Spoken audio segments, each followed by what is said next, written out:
এটা 250 খ্রিস্টাব্দের সময়কালে রোমান সাম্রাজ্যের একজন বাদশাহ ছিল, নাম দাকিয়ানুস।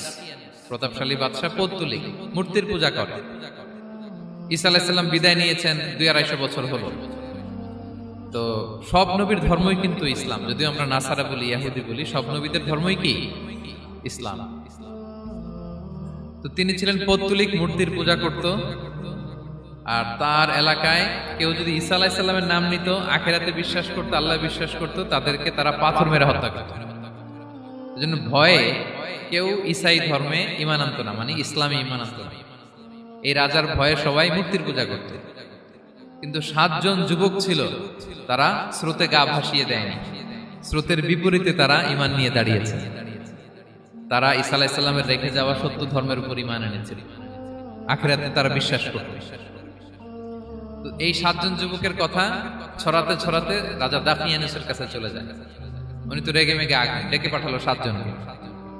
তাদেরকে জিজ্ঞেস করলো, তোমরা কাকে মানো? বলতেছে, এক আল্লাহকে মানি। সাহসী, খুবই সাহসী। বলতেছে, তুমি কি জানো তোমরা কার সামনে কথা বলতেছো? আমি তো তোমাদেরকে মৃত্যুদণ্ড দিতে পারি। তারা বলে, দেন, কিন্তু আমরা সব বিসর্জন দিলেও ঈমান বিসর্জন দিতে পারবো না। সুবহানাল্লাহ। তিনি বললেন, তোমরা যুবক মানুষ, রক্ত গরম, আবেগে কথা বলতেছো, 3 দিন সময় দিলাম, যাও, ঈসার নাম ভুলে যাও, আখিরাত ভুলে যাও, আল্লাহর নাম ভুলে যাও। 3 দিন পরে তোমাদেরকে আবার ইন্টারভিউ নেব। ওই দিন যদি একই কথা বলো, পাথর মেরে 7 জনকে দুনিয়া থেকে উড়িয়ে দেব।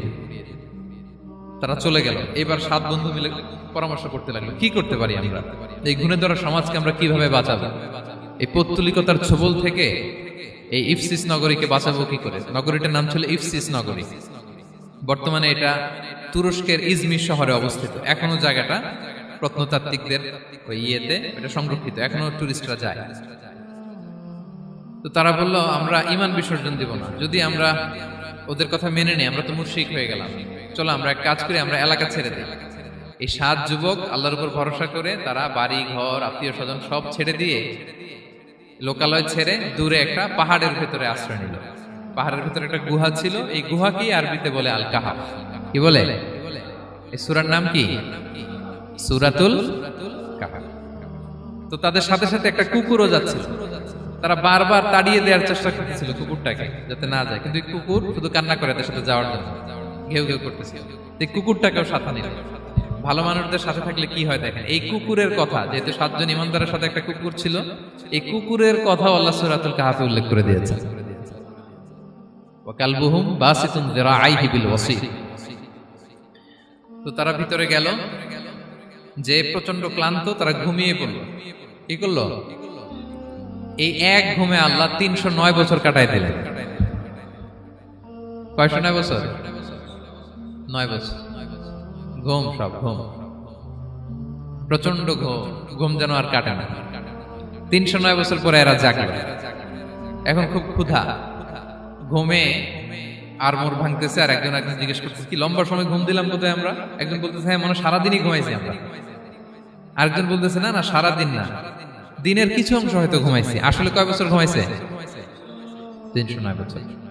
তো এদিকে সভ্যতার তো চেঞ্জ। এখানে ওই দাকিয়ানুস মরে, এর ছেলে মরে, এর নাতি মরে, পুতি মরে, এখন 6ষ্ঠ নম্বর রাজা আসছে। প্রজন্মের পর প্রজন্ম তো শেষ। 309 বছরে কমপক্ষে 4-5টা জেনারেশন চেঞ্জ হবে। তো জেনারেশন চেঞ্জ হয়ে, এলাকা চেঞ্জ হয়ে, তারা যে স্বপ্ন দেখেছিল এই ইফসিস নগরীতে কালিমার পতাকা উঠবে, তাদের স্বপ্ন আল্লাহ বাস্তবায়ন করেছে। 309 বছরের ব্যবধানে এই এলাকার সবাই মুসলিম হয়ে গেছে। আল্লাহ চাইছিলেন ওদেরকে দেখাবে এটা, যে স্বপ্নটা যে বাস্তবায়ন হয়েছে এটা দেখাবে। তো ঘুম থেকে উঠছে, একজনকে তারা বললো যে লুকায় লুকায় চাদর মুড়ি দিয়ে কিছু রুটি নিয়ে আসো বাজার থেকে, যাতে তোমাকে না চিনে। চাদর মুড়ি দিয়ে যাও। কিছু পয়সা ছিল, মুদ্রা দিয়ে দিছে। তো সে যে যখন দোকানদারের কাছ থেকে রুটি নিয়েছে আর মুদ্রা দিছে, দোকানদার বলে, এই মুদ্রা কোত্থেকে আসলো? 309 বছর আগে মালয়েশিয়াতে রিঙ্গিট ছিল কিনা জানি না, যেভাবে ওরা ট্রানজাকশন করতে পারে, যেটা ছিল ওইটা যদি এখন কেউ দেয়, রাধুনী বিলাসে খাবার পাওয়া যাবে? হ্যাঁ। তো রুটিওয়ালা বলে, তুমি বর্তমান সময়ের মুদ্রা দাও, এটা দিচ্ছ কেন? বলতেছে, এটা তো বর্তমান সময়ের মুদ্রা। বলতেছে, এই যে মুদ্রার মধ্যে দেখো কোন সালের সিল দেওয়া, এটা তো শত শত বছর আগে। বলতেছে, কি বলে শত বছর আগে? আমি তো আজকে সকালেই বাজার করলাম, ওই বাজার করে যে টাকাগুলো ছিল ওইটাই তো পকেটে। বলতেছে বলে কি, নিশ্চয়ই তুমি গুপ্তধনের সন্ধান পেয়েছো, হিডেন ট্রেজার, বলো। মানে তার সাথে এদের কথাবার্তা কিছু মিলতেছে না। পরে তাকে ধরে ওই সময়কার রাজার কাছে নিয়ে গেছে। ওই রাজা আবার মুসলিম, সবাই মুসলিম তো হয়। সে যা বলে এরাও কেউ বিশ্বাস করে না, এরাও যা বলে এও বিশ্বাস করে না। আর এলাকা এর বাড়ি ঘর আসবে কোত্থেকে? এর নাতি পুতি যা আছে 5-6 পুরুষ তো মরে সবাই কবরে। তখন তার কথা শুনে সবাই অবাক। তো এটা মিলানোর জন্য তারা 309 বছর আগের দাকিয়ানুস বাদশার সরকারি যে নথিপত্র, ওই পুরাতন ছিঁড়া নথিপত্র তারা বের করলো। বের করে দেখে ঠিকই দাকিয়ানুস নামে এক বাদশা ছিল, আর অনেক শত শত বছর আগে মোস্ট ওয়ান্টেড 7 জন যুবক ছিল, যাদের ব্যাপারে এক্সিকিউশনের অর্ডার ছিল। এখন দেখে তারা অবাক। লম্বা ঘটনা আমি খুব শর্ট করে বলতেছি। পরে সবাই মিলে তাকে সহ ওই গুহায় গেল। গুহায় যাওয়ার পরে সে বাকিদেরকে ডাকতে গুহার ভিতরে ঢুকলো। আল্লাহ তাআলা 7 জনকে ওইখানে মৃত্যু দিয়ে দিলেন। কালের জন্য এই 7 জন ঘুমায় পড়লো। আর এলাকাবাসী রাজা সহ ওইখানে তারা একটা মসজিদ নির্মাণ করলো। This is the story of আসহাবে কাহাফ। তো এলাকাবাসী যদিও মুসলিম হয়েছিল, কিন্তু আখিরাতের ব্যাপারে তাদের একটা সন্দেহ ছিল যে আসলে মানুষ মরার পরে কি আবার জীবিত হবে? মৃত্যুবরণ করার পরে আবার মানুষ জীবিত হবে? তাদের মনের মধ্যে একটা সন্দেহ ছিল যে আসলে মারা গেলে মানুষ আবার উঠতে পারে। তাদের এই সন্দেহ দূর করার জন্য আল্লাহ তাআলা এই 7 জনকে 309 বছর ঘুম পাড়িয়ে আবার জীবিত করলেন। সুবহানাল্লাহ বিহামদিহি। তাহলে ঈমান কিভাবে বাঁচাতে হয়, এটার প্রেরণা আমরা এই 7 যুবকের কাছ থেকে পাই। এখানে যেটা আমরা শিখি প্রিয় ভাইরা, 1 নম্বর লেসন হচ্ছে আমাদের গুড কোম্পানি লাগবে, রাইটাস পিপল। মানে আমাদের সার্কেলটা ভালো হইতে হবে। তাদের 7 জনের সার্কেলটা খুব ভালো ছিল, ফলে তারা বিপথে যায় না, এবং তারা এমন শক্ত সিদ্ধান্ত নিয়েছে যে আল্লাহ তাআলা সেটাতে বরকত দিয়েছেন। গোটা সমাজকে আল্লাহ তাআলা চেঞ্জ করে দিয়েছেন। এটা হচ্ছে 1 নম্বর লেসন। আপনি ঈমান বাঁচাতে হলে আপনার সার্কেল ভালো লাগবে। খুঁজবেন যে এলাকায় যাবেন ওখানে নামাজি সার্কেল কারা আছে, ওখানে জ্ঞানী গুণী সার্কেল কারা আছে, ওখানে ভালো কাজ করতে চায়, একে অপরকে সহযোগিতা করে, কল্যাণের পথের যাত্রী কারা আছে খুঁজতে হবে আপনাকে। খুঁজে ওই সার্কেলে আপনি যুক্ত হবে, তাইলে ঈমান বাঁচানো যাবে। 2 নাম্বার হচ্ছে the conflict between believers and disbelievers it's universal. সত্য মিথ্যার লড়াই, এটা চিরন্তন, আজীবন থাকবে। এটা ওনাদেরও ছিল, এখনো আমাদের লড়াই করে যেতে হচ্ছে, আমাদের ভবিষ্যৎ প্রজন্মও করবে। এই লড়াইটা আমরা করে যেতে চাই। কি বলেন? হ্যাঁ, থামা যাবে না? আমরা থামতে আসি নাই, আমরা এই লড়াইটা করে যাব। আমরা সত্যের কথা বলেই যাব ইনশাআল্লাহ। বলেন। 3 নাম্বার হচ্ছে যে লেসনটা আমরা পাই, অনেকগুলো লেসন, আমি খুব প্রেসাইজলি বলতেছি। যুবকরা চাইলে একটা সমাজকে পাল্টে দিতে পারে। এই পৃথিবীতে যত বড় বড় বিপ্লব হয়েছে এগুলো যুবকরা এনেছে। তারা হচ্ছে সভ্যতা গড়ার কারিগর। আসহাবে কাহাফ আমাদের এই সময়ের নওজওয়ানদের জন্য প্রেরণা। তারা আমাদের জন্য প্রেরণার বাতিঘর। তারা যেমনি ঈমানকে রক্ষা করেছে, আমাদের যুবকরা চাইলেও তাদের ঈমানি চেতনাতে স্পিরিট দিয়ে সমাজটাকে পাল্টে দিতে পারে। কি বলেন? এখানে বেশিরভাগই তো যুবক। হ্যাঁ, গুড সার্কেলে থাকবেন তো আপনারা? আল্লাহ তাআলা কবুল করুন। আচ্ছা, এবার 2 নাম্বার ছিল সম্পদের ফিতনা, কিভাবে বাঁচবেন। আসহাবে কাহাফের পরে সূরা কাহাফে আল্লাহ তাআলা একজন বাগানওয়ালার ঘটনা বলেছে। 2 জন বন্ধু, একজন একটু গরিব, সে বিশ্বাসী, আরেকজন ধনী, সে অবিশ্বাসী। তাকে আল্লাহ তাআলা বিশাল বড় খেজুরের বাগান আর আঙ্গুরের বাগান দিয়েছেন, বিশাল অনেক বড় বিজনেস ম্যাগনেট। তো এই সম্পদের অহংকার সে করত। সে প্রায় তার গরিব বন্ধুকে বলতো যে তোর চেয়ে আমার সম্পদও বেশি, সন্তানও বেশি, জনবল বেশি, লোকবল বেশি, অর্থবল বেশি, সব বেশি। অহংকারে তার পা মাটিতে পড়তো না। আর সে আখিরাতে অবিশ্বাস করত, এবং সে বলতো যে এই সম্পদ আমারে বাঁচাবে, চিরকাল আমাকে স্মরণীয় করে রাখবে, এই সম্পদ কোনোদিন যাবে না।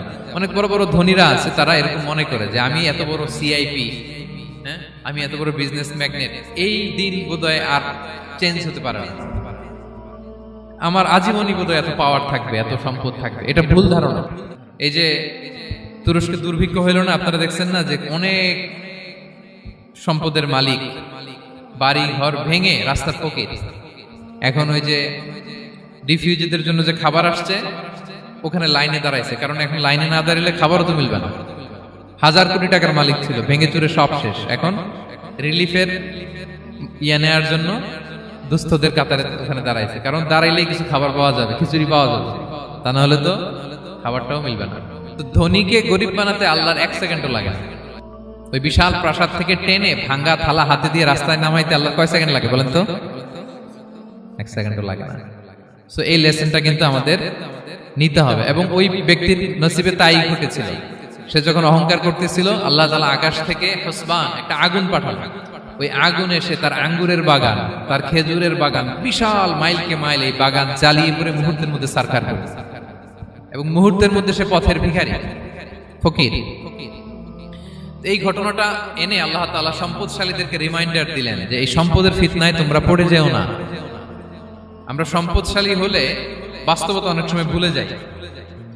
সূরাতুল হুমাযাতে আল্লাহ তাআলা বলেন, ইয়াহসাবু আন্না মালাহু আখলাদা। সম্পদশালীরা মনে করে এই সম্পদ আমাকে চিরকাল বাঁচিয়ে রাখবে, চিরকাল বোধহয় এই সম্পদ আমার হাতে থাকবে। না, এটা হাতের ময়লা, আজ আছে কাল নাই।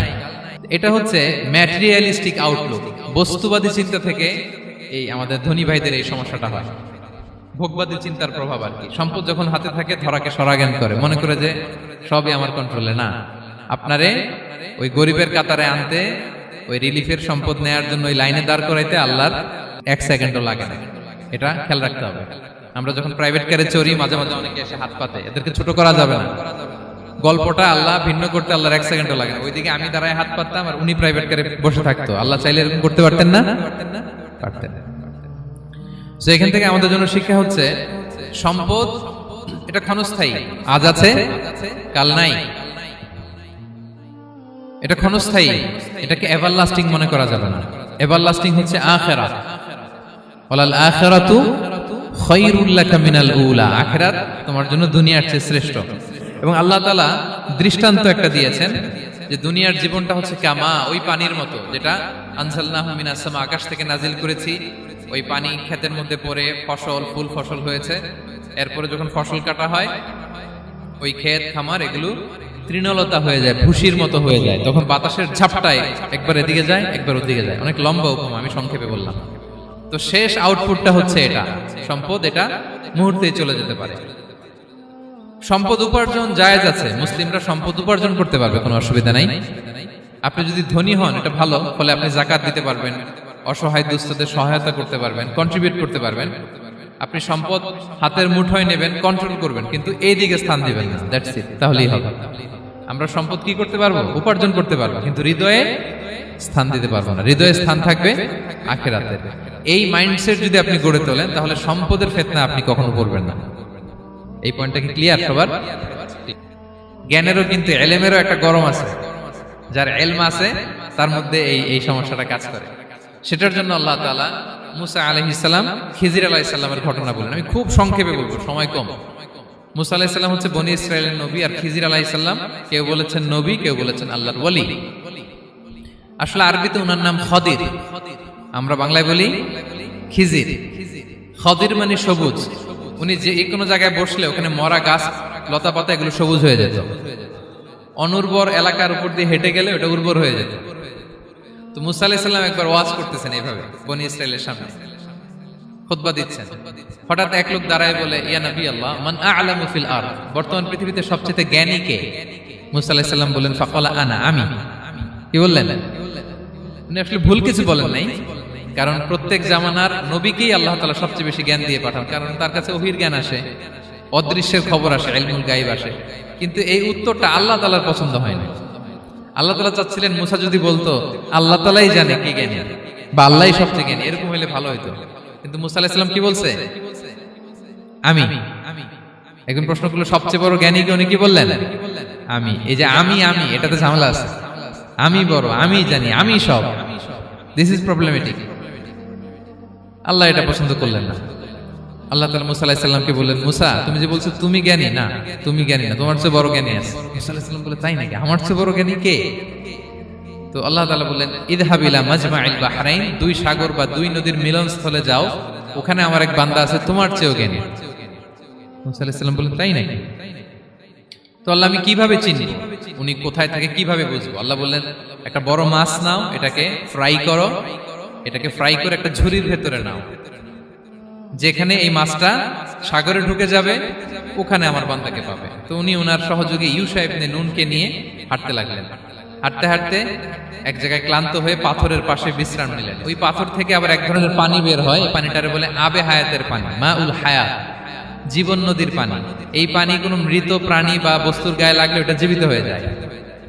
তো ওনারা পাথরে হেলান দিয়ে বিশ্রাম নিচ্ছিলেন, ওই পানি ওই ফ্রাই করা মাছের গায়ে লাগার সাথে সাথে মাছ জীবিত হয়ে ঝুড়ি থেকে বের হয়ে সাগরে ঢুকে গেছে।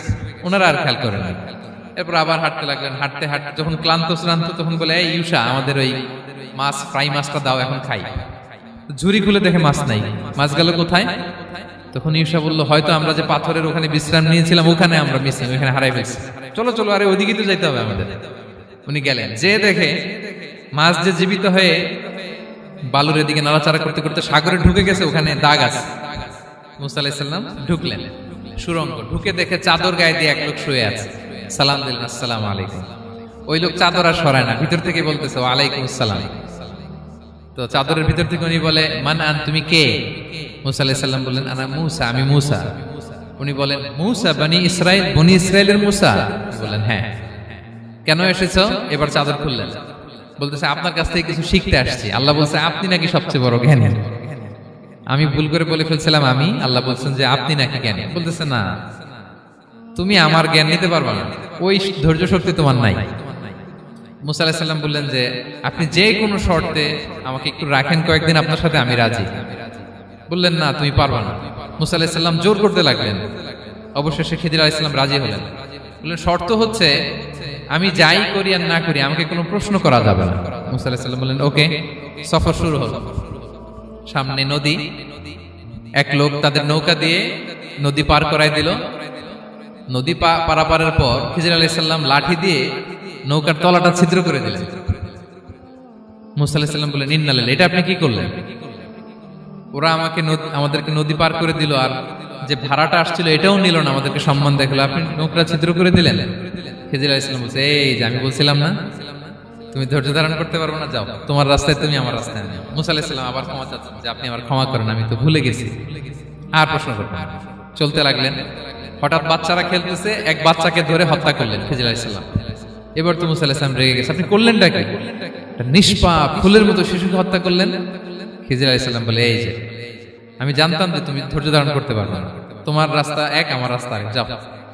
এবার মুসা আলাইহিস সালাম করজোর করতেছে যে this is the last chance, একটা ফাইনাল চান্স দেন, একটা সুযোগ দেন, আর আমি প্রশ্ন করব না, এটাই লাস্ট। বলেন, ওকে, ঠিক আছে। হাঁটতে হাঁটতে এক ইহুদি বসতির সামনে যে হাজির, দুজনই খুব ক্ষুধার্ত, খাবার চাইলো, এরা আবার কৃপণ, খাবার দিল না। তো খিজির আলাইহিস সালাম বললেন, ঠিক আছে, খাবার যেটা দিচ্ছেন আমরা চলে যাই। যাওয়ার পথে দেখতেছে এই এলাকার একটা দেয়াল ভেঙে পড়ে যাবে। তিনি বললেন, মুসা চলো এটা ঠিক করে দেই। দুইজন মিলে প্রচন্ড ক্ষুধায় এটা সেটা এনে দেয়ালটা তৈরি করতেছে। মুসা আলাইহিস সালাম তো এমনিই রাগী, পেটে আবার ক্ষুধা, আবার বলছে কিছু বলাও যাবে না। তিনি এবার আর প্রশ্ন করেন, বলতেছে ওরা এত কিপটামি করলো আর আপনি এটা করে দিলেন, আপনি তো চাইলে এটা টাকা নিতে পারতেন, পারিশ্রমিক নিতে পারতেন চাইলে। এই কথা বলার পর খিজির আলাইহিস সালাম বললেন, হাযা ফিরাকু বাইনি ওয়া বাইনি, এখানেই তোমার আর আমার সেপারেশন, আর সামনে আগানো যাবে না, তোমার কোনো ধৈর্যই নাই। তো এতটুকু তোমাকে আমি বলি যে আমি একটাও আল্লাহর আদেশ ছাড়া করি নাই, আল্লাহর আদেশে আমি করেছি। কি? এক নম্বর হচ্ছে ওই যে আমাদের ভাড়া নিতে চাইলো না, আমাদেরকে পার করে দিল, নৌকাটা ছিদ্র করেছি কারণ এই এলাকায় একজন জালিম বাদশাহ আছে, সে নৌকা পেলেই গরিব মাঝিদের নৌকা সিজ করে নিয়ে যায়। তো এটাকে যখন তলায় ছিদ্র করে দিছি, রাজার লোকেরা এসে দেখবে যে এটা তলা ছিদ্র, পানি ঢুকতেছে, এটা নিবে না, ওরা পরে সামহাও এটা রিপেয়ার করে চালাইতে পারবে। মুসা আলাইহিস সালাম বলে, সুবহানাল্লাহ, তাই তো, এটা তো আমি বুঝতে পারি নাই। আর ওই ছোট শিশুটাকে হত্যা করছি, ও অনেক বড় জালিম হবে এলাকা, তার ফিতনায় এলাকাবাসী তটস্থ থাকবে, সে তার মা বাবাকেও জাহান্নামে নেবে। এজন্য আল্লাহ তাআলা আদেশ দিয়েছেন আমাকে, আল্লাহর আদেশে আমি তাকে হত্যা করেছি। মুসা আলাইহিস সালাম বললেন, তাই তো, এটা তো অনেক ভালো কাজ করছেন। তাইলে তো বলতেছে, তাহলে ওইটা বলেন, খাবারও দিল না, এত কৃপণ, এদের দেয়াল কেন ঠিক করতে গেলেন আপনি? তখন তিনি বললেন যে আসলে এটা একটা ইয়াতিমদের ঘর ছিল, দুইটা ইয়াতিম শিশু, তাদের বাবা মা খুব ভালো ছিল, আর এই দেয়ালের নিচে আছে গুপ্তধন, এই দেয়ালটা পড়ে যাবে, এই গুপ্তধন তারা ছোট মানুষ নিতে পারবে না, এলাকাবাসী তাদেরকে বঞ্চিত করে নিয়ে যাবে।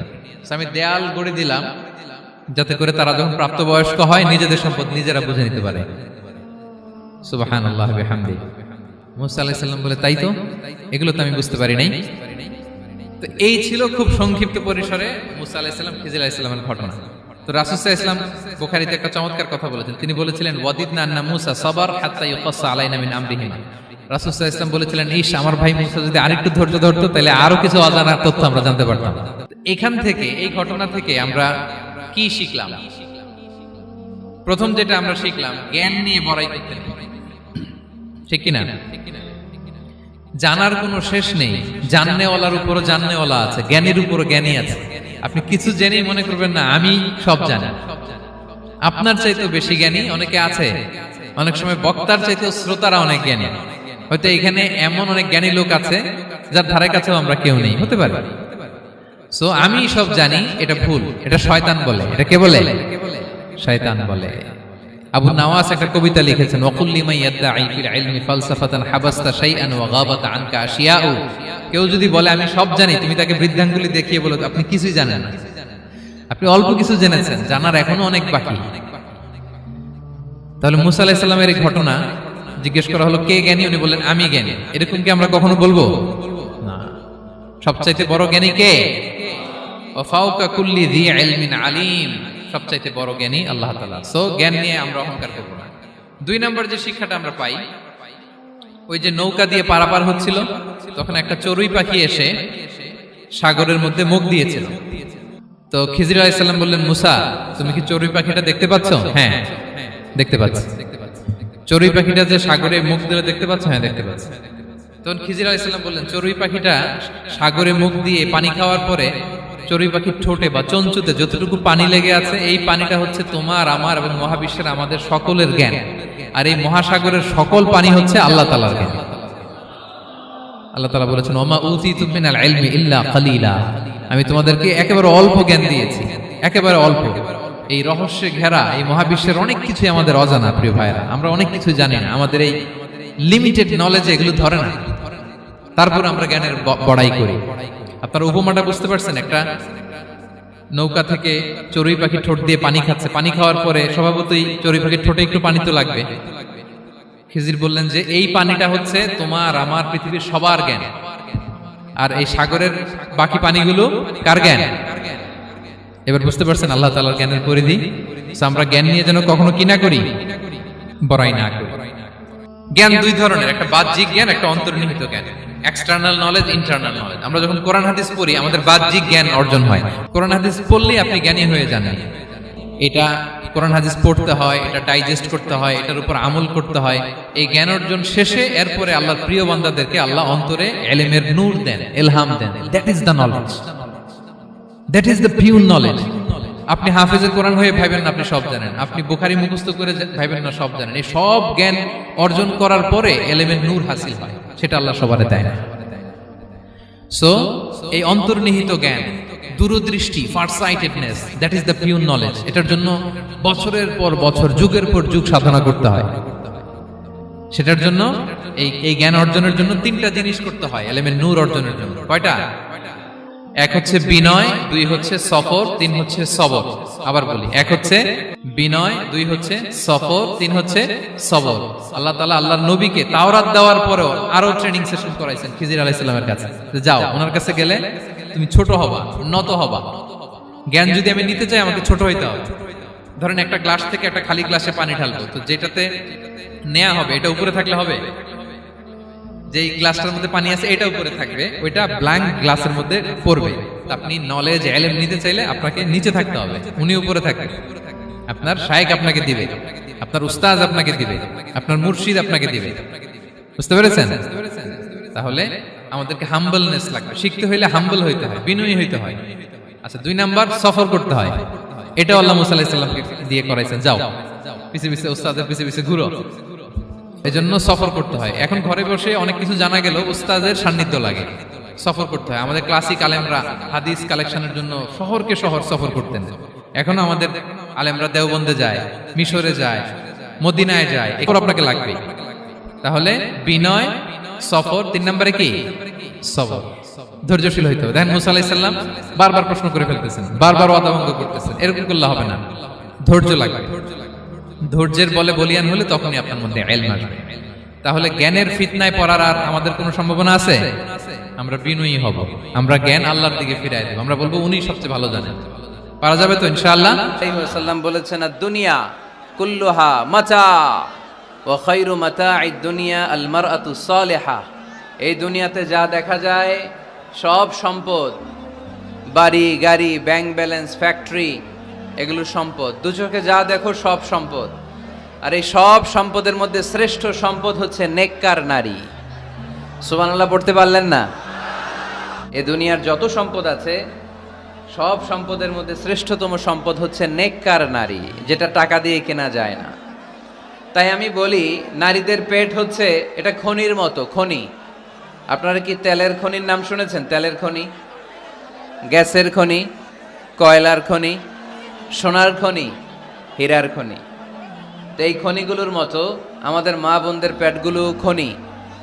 এই মা বোনদেরকে যদি আমরা কোরআন শিখাই, হাদিস শিখাই, ইসলামী সাহিত্য পড়তে দেই, ইসলামী তাহাদিব, তামাদ্দুন, শিষ্টাচার, ভদ্রতা যদি তাদেরকে শিখাই, কোরআন সুন্নাহর আলোকে যদি তাদেরকে আমরা যত্ন নেই, তাহলে এই নারীদের পেট থেকে বড় বড় আল্লাহর ওলি বের হবে, আলোকিত মানুষ বেরোবে, হাফেজে কোরআন বেরোবে, মুফাসসিরে কোরআন বেরোবে। আর এই একই নারীকে যদি আমরা কোরআন শিক্ষা না দেই, ইসলাম শিক্ষা না দেই, এই নারীদের পেট থেকে বড় বড় চাঁদাবাজ আর টেন্ডারবাজ বেরোবে। চিল্লায় বলি ঠিক কিনা? এজন্য এই নারীদের পেটটা খনি, যত্ন নিতে হবে এদেরকে কোরআন দিয়ে, সুন্নাহ দিয়ে। আল্লাহর এজন্য কোরআনের সাথে আমাদের অ্যাটাচমেন্ট বাড়ানোর দরকার আছে না নাই? আমরা যেন বেশি বেশি কোরআনের সাথে সম্পর্ক বাড়াতে পারি, কোরআনকে যেন আমরা বন্ধু বানাই। আমাদের বন্ধু হবে কোরআন। আমাদের বন্ধু হবে কি? আমাদের নিঃসঙ্গ সময়ের বন্ধু হতে হবে কোরআন। এই কোরআন যদি দুনিয়াতে আমরা বন্ধু বানাতে পারি কোরআনকে, কবরেও এই কোরআনকে আমাদের বন্ধু বানায় দিবে কে?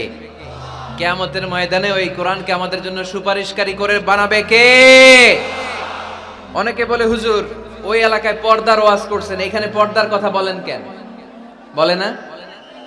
অনেকে বলে, হুজুর ওই জেলায় নামাজের ওয়াজ করছেন, তো এই জেলায় আবার নামাজের কথা কন কেন?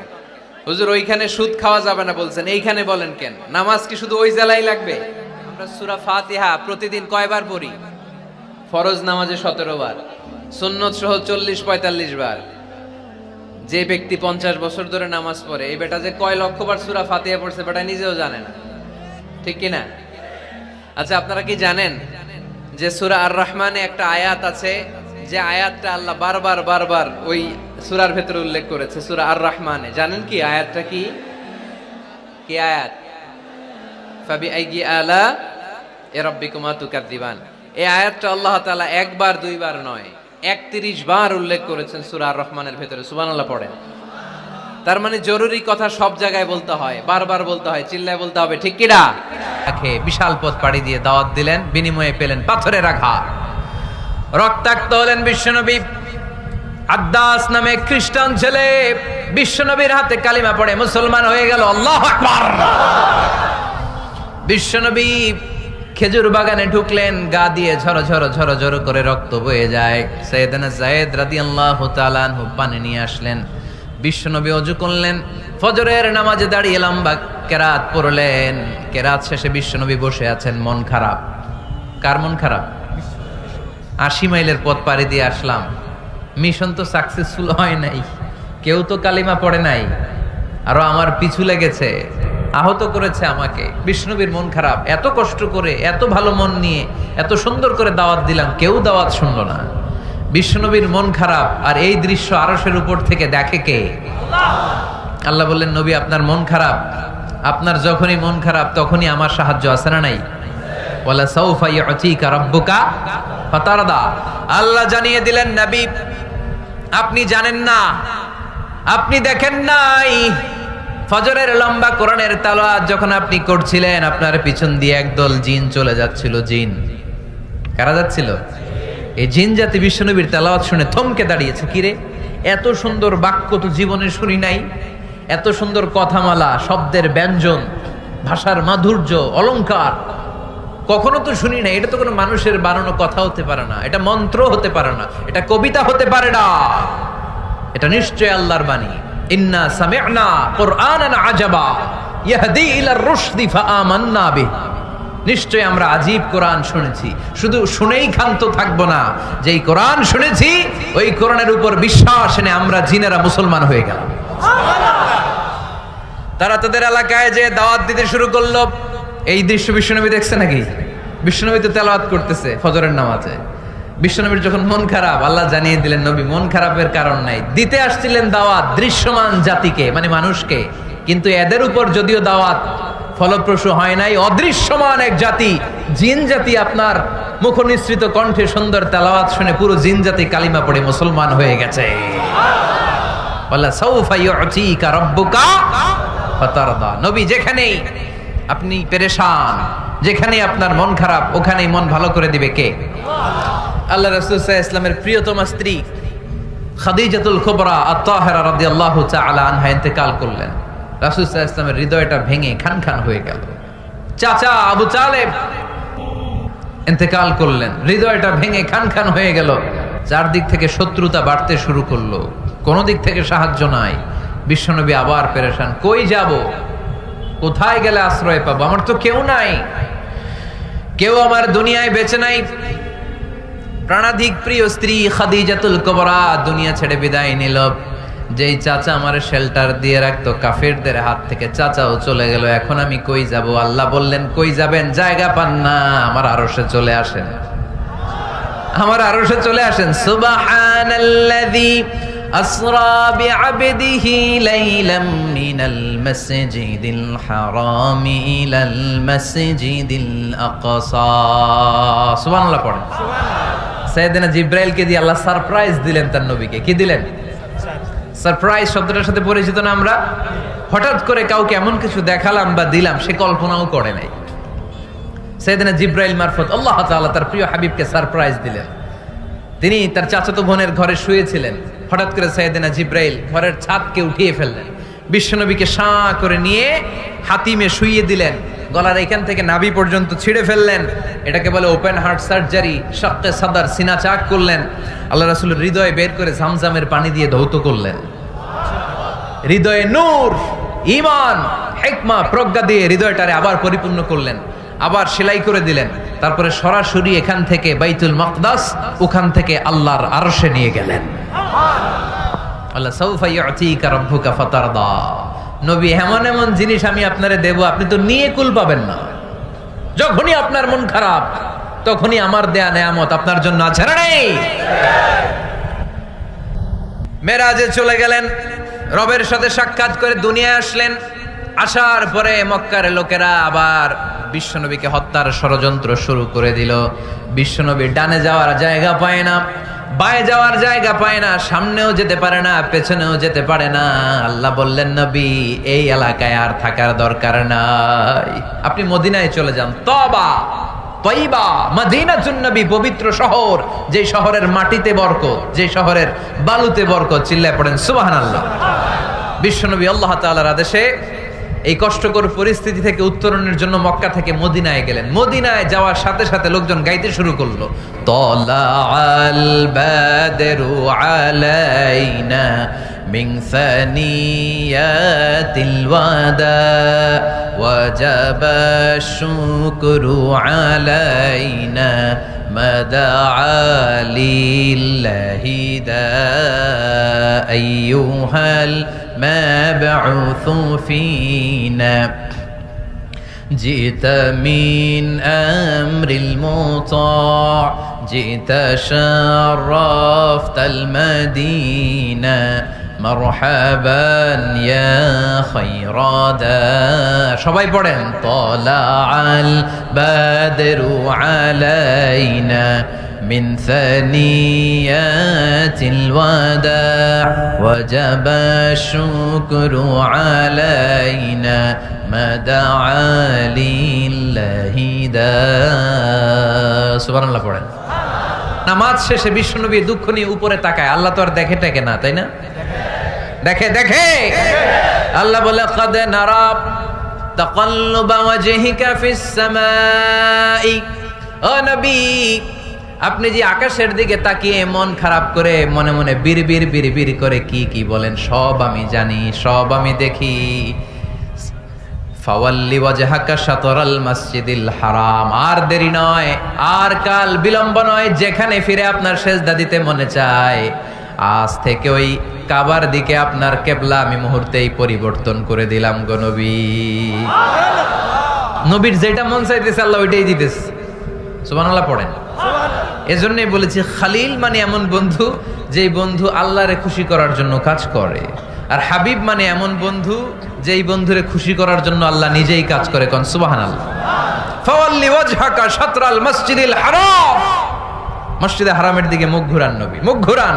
আপনার দুঃখ আমার সহ্য হয় না, যেদিকে আপনার নামাজ পড়তে মনে চায় ওই কাবার দিকেই পড়েন, চিল্লায় কোন সুবহানাল্লাহ। এভাবে যত জায়গায় নবী চিন্তিত, নবীর চিন্তা দূর করে দিছে কে? আল্লাহ রাসূল এই কোরআন থেকে জানতে পারলেন আগের নবীরা হায়াত পেয়েছে 1000 বছর, 2000 বছর। আগের নবীর উম্মতেরা হায়াত পেয়েছে 800 বছর, 1200 বছর। আমাদের নবী পৃথিবীতে বেঁচে ছিলেন কয় বছর? সবাই বলেন।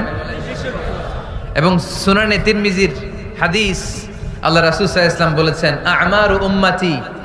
আমারু উম্মতি মা বাইনা as-60 ইলা 70। আমার উম্মতের গড় বয়স হবে 60 থেকে 70। ওয়া আকাল্লুহুম মা ইয়াজুজু যালিক, এর চেয়ে বেশি হায়াত পাবে হাতে গোনা অল্প কয়েকজন। বেশিরভাগই 60-70 এর মধ্যে মরে শেষ, ঠিক কি না? এখন আমাদের সমাজের কি অবস্থা? এটাই তো। আমার উম্মতি মা বাইনা 60 ইলা 70, আমার উম্মতের গড় বয়স হবে 60 থেকে। এই কথা শোনার পরে বিশ্বনবী আবার কাঁদতে শুরু করলেন, কারণ বিশ্বনবীর টেনশন হচ্ছে আগের উম্মতের হায়াত পাইছে বেশি, ইবাদত করছেও। আমার উম্মত হায়াত পাইছে কম, ইবাদতের সুযোগও।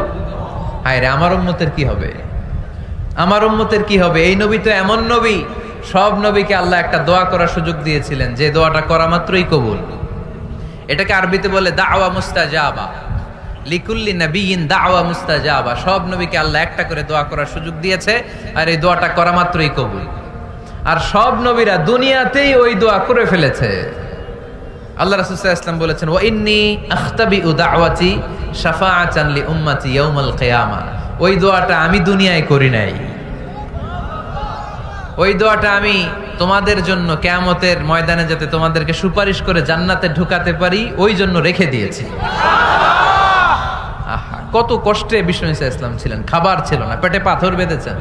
যদি বলতেন আল্লাহ ওই দোয়াটা করলাম, আপনি খাবার দেন, জান্নাতের খাবার পাঠায় দিত কে? উহুদের ময়দানে দাঁত ভেঙেছেন, রক্ত ঝরেছে, যদি দোয়াটা করতেন মুহূর্তে বিজয় দিত কে? কোন পরিস্থিতিতে ওই দোয়াটা বিশ্বনবী করছেন? রেখে দিয়েছে।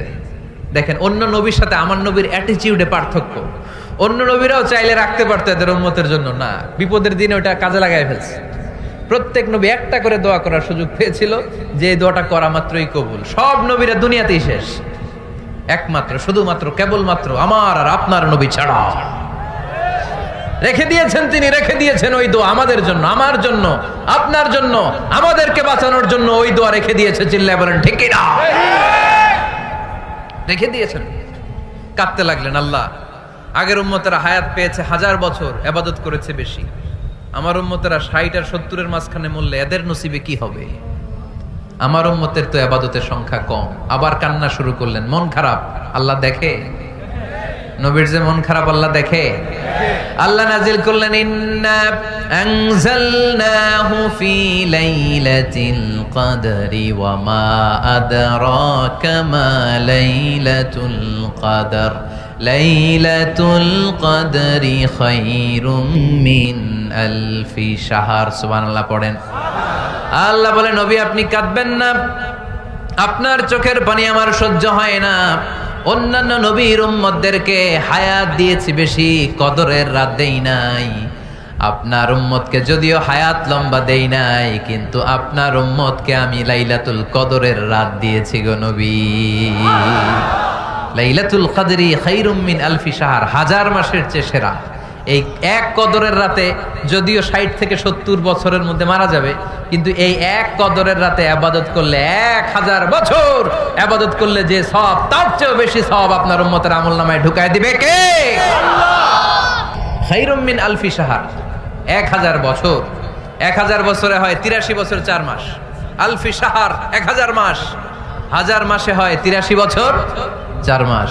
এজন্য কদরের রাতে ইবাদত করতে রাজি আছেন তো?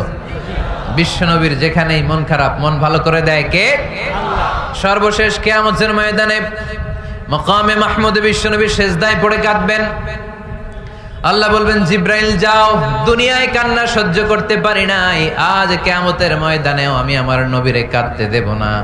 ইযহাব ইয়া জিব্রাইল কুল্লাহু মা ইউবকিক, যে আমার নবীরে বলো, নবী আপনি কাঁদেন কেন?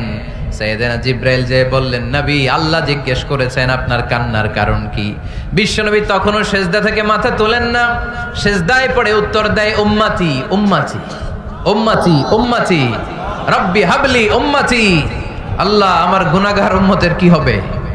আল্লাহ আমার উম্মতের কি হবে? আল্লাহ আমার উম্মতের কি হবে? আল্লাহ বললেন, জিব্রাইল তাড়াতাড়ি যাও, আমার নবীর কান্না আমার সহ্য হয় না, আমার নবীর কানে কানে যে বলো, ইন্না সানুরদিকা ফি উম্মাতিক, দুনিয়াতে যেমনি আপনি পেরেশান অবস্থায়, মন খারাপ অবস্থায় আমি আপনার মন ভালো করে দিয়েছি, আজকে আপনার উম্মতের ব্যাপারও এমন একটা ঘোষণা আসবে, ওই ঘোষণা পেয়ে আপনি আজও খুশি হয়ে যাবেন গরবি, আজও খুশি হয়ে যাবেন। ইরফা রাসাক, নবী আপনি মাথা তোলেন, মাথা তোলেন, আর সেজদায় পড়ে থাকবেন না। ইরফা রাসাক, মাথা তোলেন। সাল তুতা, কি চাইবেন চান দিয়ে দেব। ওয়াশফা তুশাফা, যার জন্য রেকমেন্ডেশন করবেন, যার জন্য সিগনেচার করে দিবেন, যার জন্য সুপারিশ করে দিবেন, তার সুপারিশই কবুল করে নেব। চিল্লায় কোন সুবহানাল্লাহ। এরপর বিশ্বনবী সুপারিশ করতে শুরু করবেন আর আমাদেরকে জান্নাতে ঢুকাতে শুরু করবেন। তারপরেও নবী ক্ষান্ত হবেন না। এরপর একটা পতাকা হাতে নিবেন, ওই পতাকার মধ্যে লেখা আলিফ লাম হা মিম দাল, মানে আলহামদু, লিওয়াউল হামদ, প্রশংসার পতাকা। ওইটা নিয়ে জান্নাতের দরজার সামনে দাঁড়াবেন। তখনও পেরেশান, সবাইকে নিয়ে, উম্মতের সব জান্নাতীদেরকে নিয়ে বিশ্বনবী দরজার সামনে দাঁড়িয়ে নক করবেন। ভিতর থেকে জিজ্ঞেস করা হবে, মান আনত, কে আপনি? আল্লাহ রাসূল বলবেন, আনা মুহাম্মদ। তখন রক্ষী ফেরেশতা বলবে, ঠিক আছে, আল্লাহ বলেছে আপনার আগে কারো জন্য যেন এই দরজা না খুলি। মুহূর্তের মধ্যে জান্নাতের দরজা খুলে দেয়া হবে। বিশ্বনবী প্রশংসার পতাকা নিয়ে সব উম্মতকে নিয়ে জান্নাতে ঢুকে যাবে।